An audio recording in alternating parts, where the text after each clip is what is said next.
Hai, Assalamualaikum. Saya Syahira. Okey, baru-baru ni anak saya tak sihat. Dia demam dan sesama.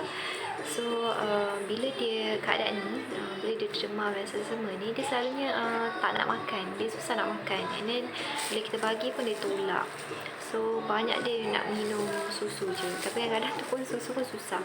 So, mungkin Puan boleh bagi idea macam mana saya nak tingkatkan selera makan dia waktu dia tak sihat ni. Sebab yelah saya risau juga bila dia tak selera makan, berat dia akan jadi turun. So saya tak nak jadi macam itulah. So agak-agak apa yang perlu saya buat dan makanan apa yang sesuai untuk anak saya. Terima kasih.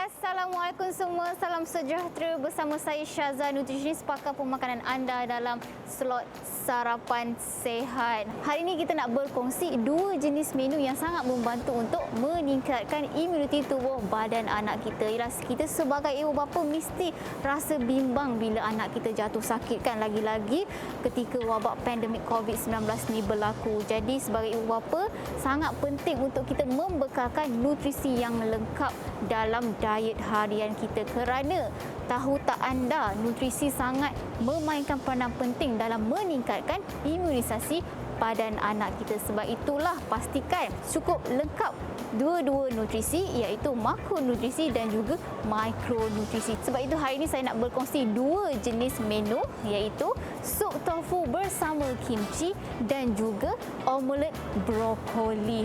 Kedua-dua ni menu sangat tinggi dengan nilai nutrisi, terutamanya vitamin C dan juga probiotik. Bila kita sebut vitamin C ni kan, kita mesti teringat tentang suplemen dan sebagainya. Tetapi tahukah anda, kita sebenarnya tidak memerlukan sebarang makanan tambahan jika kita punya diet sudah pun mencukupi nilai vitamin C. Bila kita sebut vitamin C ni, ramai yang hanya fikirkan buah oren kan, yang warna-warna kuning, warna-warna oren. Sebab itulah hari ini saya nak berkongsi lebih lagi yang sebenarnya menu kita boleh pelbagai dalam masa yang sama dapat juga menyembuhkan anak kita. Sebab biasanya kalau bila anak kita jatuh sakit ni, kita biasa akan menghidangkan bubur. Betul tak? Selalunya mesti kita hidangkan bubur je lah. Anak ni dah lah tengah tak ada selera nak makan. Dah tengah tak ada selera makan, kita pula buat bubur. Lagilah membuatkan kita rasa tidak ada selera nak makan. Lagilah dia bila tak makan langsung akan lagi menerukkan keadaan anak kita. Sebab itulah kita masih lagi perlu menarik perhatian anak kita dengan bentuk warna-warnikanlah kita punya hidangan kita, especially waktu sarapan. Sangat penting kita mengambil sarapan, lagi-lagi tengah dalam keadaan yang tidak sihat. Okey, so macam mana kita nak sediakan dua jenis menu kita ni? Sebab tu jangan pergi mana-mana, kita kembali selepas ini. Didik TV KPM.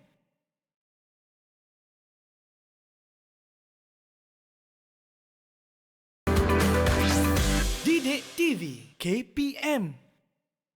Bertemu kembali bersama saya Syaza, nutritionist dalam episod Sarapan Sihat. Dengan wajah baru, hari ini kita nak fokuskan dua jenis menu yang dapat meningkatkan imuniti tubuh anak kita. Apa dia itu? First kali kita nak sediakan sup tofu bersama kimchi. Okay, ini antara bahan-bahan yang kita perlukan untuk menyiapkan sup tofu bersama kimchi kita. Iaitu pertama sekali sudah tentulah kita kena ada tofu. Okey, sebab tofu ni merupakan salah satu jenis protein tumbuhan yang sangat baik untuk meningkatkan imuniti tubuh badan kita, kerana dia ada mengandungi iron, mengandungi magnesium dan zinc yang mencukupi untuk meningkatkan imunisasi badan anak kita. Dan kedua, kita ada telur. Telur pun salah satu jenis sumber protein juga. Tetapi dia bukan setakat ada protein semata-mata, dia ada lutein, dia ada zeaxanthin, ada kandungan vitamin dan mineral yang sangat bagus untuk melawan sebarang jangkitan. Lagi-lagi kan dalam wabak pandemik COVID-19 ni lagilah kita perlukan protein dan juga vitamin mineral yang mencukupi. Okey, ini untuk protein. Sudah tentulah nama pun sup tofu bersama kimchi. Kenalah ada kimchi. Okey, kimchi ni merupakan salah satu sumber probiotik. Apa dia probiotik tu? Probiotik ni adalah sejenis bakteria yang baik yang dapat meningkatkan imunisasi tubuh badan kita, dapat melawan jangkitan kuman semestinya. Tetapi kalau kimchi yang dibeli di pasaran, pastikanlah kita cuba bandingkan dari segi sodium, kandungan garam. Kalau boleh, pilih yang rendah garam. Kalau buat sendiri, itu lagi baiklah. Sebab kita sendiri boleh kawal penggunaan garam dalam kimchi. Okey, bila cakap sumber probiotik ni kalau boleh kita memang kena ambil harian. Bukan saja waktu keadaan tidak sihat. Tetapi ramai antara kita yang kekurangan sebenarnya mengambil sumber probiotik dalam diet harian mereka. Apa lagi sumber probiotik yang lain? Senang cerita kan, makanan yang diperap kebanyakannya mempunyai sumber probiotik yang tinggi. Sebagai contoh, yogurt, kita ada tempe. Semua tu adalah sumber-sumber probiotik yang kita boleh ambil. Okey, dia pun mengandungi beta karotin. Sebab dia ada carrot, dia ada kubis, dia ada pelbagai sayuran. Dia sebenarnya boleh katakan bukan setakat ada sumber probiotik, tapi prebiotik juga. Apa dia prebiotik? Ramai yang confuse kan, probiotik, prebiotik. Sebab apa? Lebih kurang sama je kedua-duanya kan. Tetapi sebenarnya ialah dua benda yang berbeza.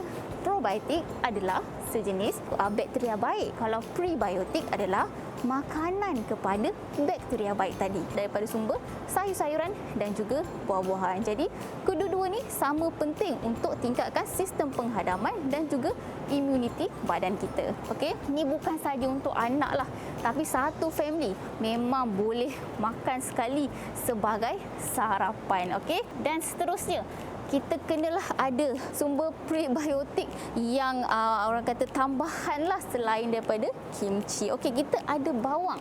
Tak kisahlah nak guna bawang apa, tetapi saya guna bawang Holland kerana rasa lebih manis. Okey, bawang Holland ni dia bukan saja kaya dengan nutrisi tau, tapi kalori dia sangat rendah. Dan ramai yang tak tahu bawang ni dia mempunyai vitamin C. Bila sebut vitamin C, memang kita terus terfikirkan memang sangat bagus untuk imunisasi badan kita. Okey, selain pada vitamin C, dia juga mengandungi antibacterial properties yang dapat melawan bakteria, khususnya kita boleh katakan E. coli. Terbukti dapat melawan bakteria tersebut. Okey, selain pada tu kita ada daun bawang. Ekstra lagi serat, dan pakcoy.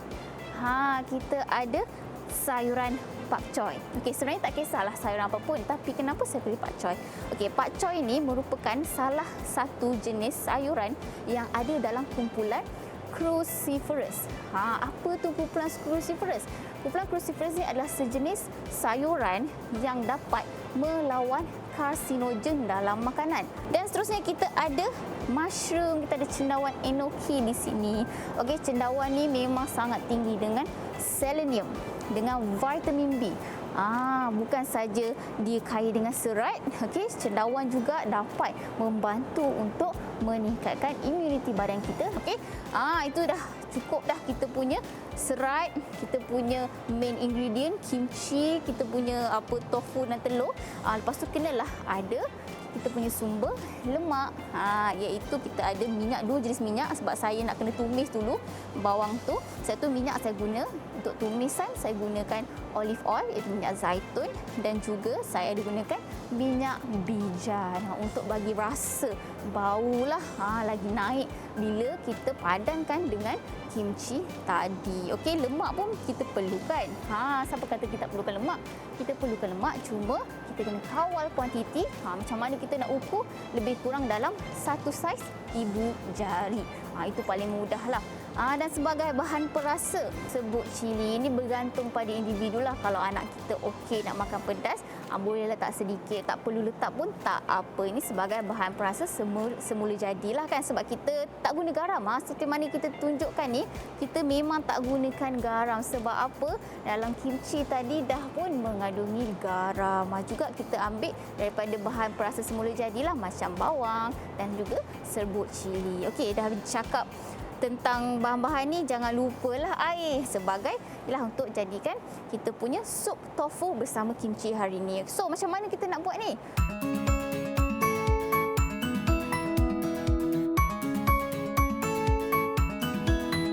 Okey, bawang ni kita perlukan separuh je. Kita hiris je macam biasalah, ikut masing-masing punya cara. Tak ada masalah sebab kita nak tumis saja bawang Holland ni, okey? Okey, so kita asingkan dulu bawang ni. Kita nak potong sayur-sayuran lain pula. Okey, so lepas tu kita ambil pula daun bawang. Daun bawang ni pun kita potong daripada bawah. Kita pun sama juga, kita tumis bersama bawang kita tadi. Seterusnya dah kita potong bahan tumisan, kita potong pula sayur-sayuran kita. Okey, saya katalah kita gunakan sayuran pak choy. Okey. Sekali kita punya sayuran itu kita punya cendawan enoki. Cendawan ni lagilah senang je, just potong je hujung dia. Dah siap. Lepas tu apa kita nak buat? Kita cuba masak pula. Okey, jadi kita mula-mula tumis dulu bahan-bahan yang kita dah potong tadi, iaitu daun bawang dan juga bawang Holland kita. Kita tumis dengan kita ada minyak zaitun di sinilah. Ni kita gunakan minyak zaitun. Jangan lupa juga kita akan tumis sekali dengan serbuk cili kita sampai dia agak-agak macam dah masak lah, ataupun kita panggil pecah minyak. Kita dah tumis bahan-bahan tadi, kita masukkan air pula.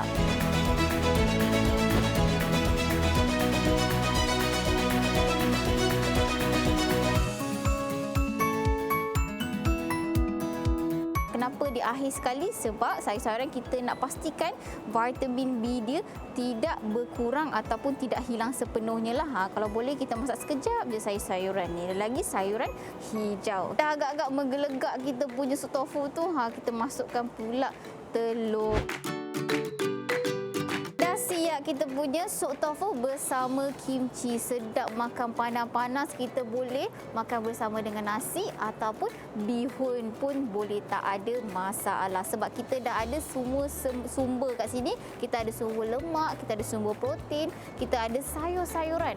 Cuma nak tambah ekstra karbohidrat je tinggal. Jadi berapa kalori kita punya hidangan hari ni? Lebih kurang dalam 385 kalori kalau hanya sup sahaja. Kalau kita makan dengan nasi, tambahlah lebih kurang dalam 100 kalori lagi. Jadi sangat rendah kalori tetapi memberikan kita nutrisi yang secukupnya, lebih-lebih lagi ketika anak kita dalam keadaan yang tidak sihat. Tapi jangan pergi ke mana-mana sebab kita ada satu lagi jenis resepi yang boleh membantu meningkatkan imuniti tubuh badan anak kita. Didik TV KPM.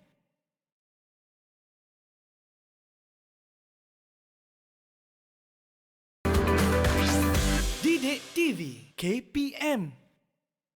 Kembali semula bersama saya dalam episod Sarapan Sihat. Bagi menu kedua pula, kita nak buat omelet bersama brokoli. Ini pun salah satu menu yang sangat tinggi dengan kandungan vitamin C yang sangat baik untuk meningkatkan imuniti tubuh badan anak kita. Okey, apa bahan-bahan yang kita perlukan? Dah nama pun omelet, sudah tentulah kena ada telur. Kita hanya ambil 2 biji telur sebab ini untuk satu hidangan ataupun seorang makan. Okey, dia sangat tinggi dengan kandungan protein. Dia lebih-lebih lagi telur kuning ni sangat tinggi dengan lutein, zeaxanthin yang sangat membantu untuk meningkatkan prestasi dan juga memberikan tenaga sepanjang hari bagi anak kita. Okey, dan seterusnya kita ada susu sebagai sumber protein tambahan. Bukan setakat ada protein susu ni, dia pun mempunyai kalsium, vitamin A, vitamin D yang sangat melengkapi dan dapat meningkatkan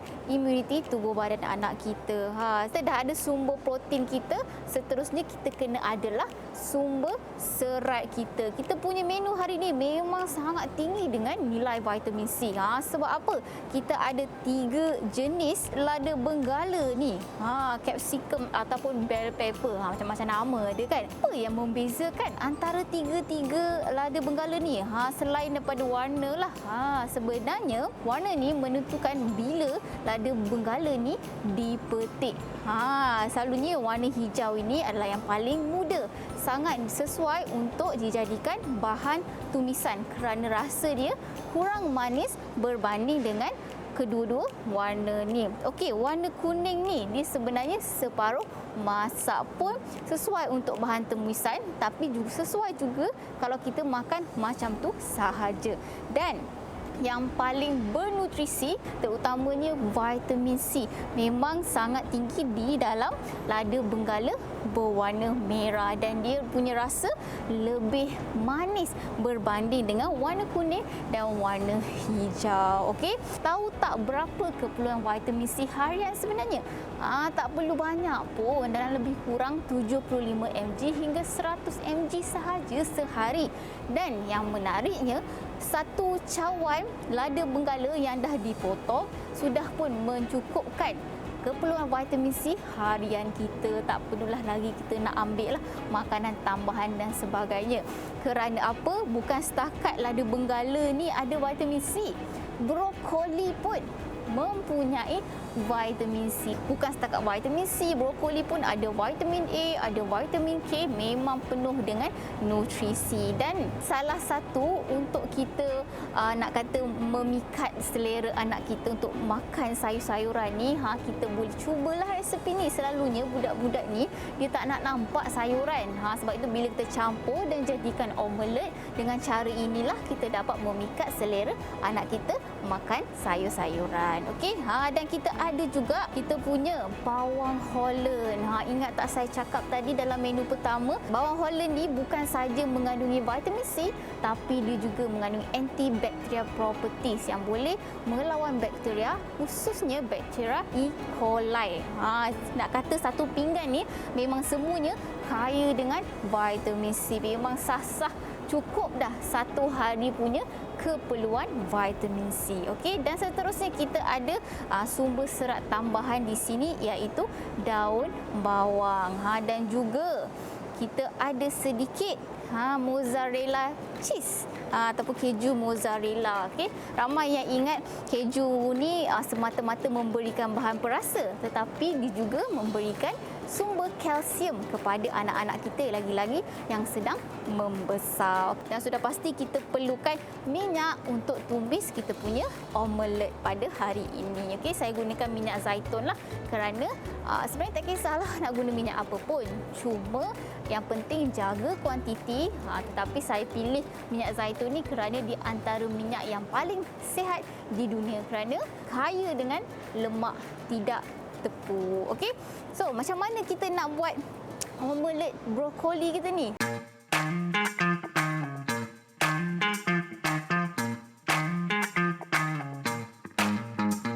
Okey, jadi mula-mula kita akan potong dulu sayur-sayuran kita. Mula-mula kita ambil dulu bawang. Okey, tak ada masalah, ikut cara-cara masing-masing. Okey, nak potong hiris ke, nak potong dadu ke, tak ada masalah lah. Okey, kita masukkan dulu bawang kita. Okey, dan kemudian kita ambil pula kita punya brokoli. Okey, untuk brokoli ni kita perlu nak banyak-banyak lah, sebab nanti kalau sayuran kita banyak sangat, kita punya telur boleh pecah. So kita masuk dalam adunan kita tadi. Kita ada bawang kan, tambah pula dengan brokoli. Okey, lepas tu kita punya capsicum kita. Tak perlu banyak-banyak lah, cukup dalam satu bahagian ni pun dah cukup dah untuk kita ambil setiap satu jenis capsicum. Okey.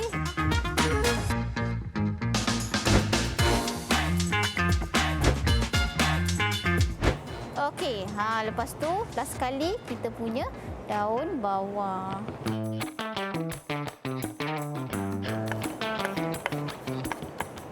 Cukup dah kesemuanya. Dah ada kita punya sayuran ni. Tengok penuh dengan warna-warni. Inilah yang kita nak. Sebab apa? Setiap warna mempunyai nilai nutrisi yang berbeza.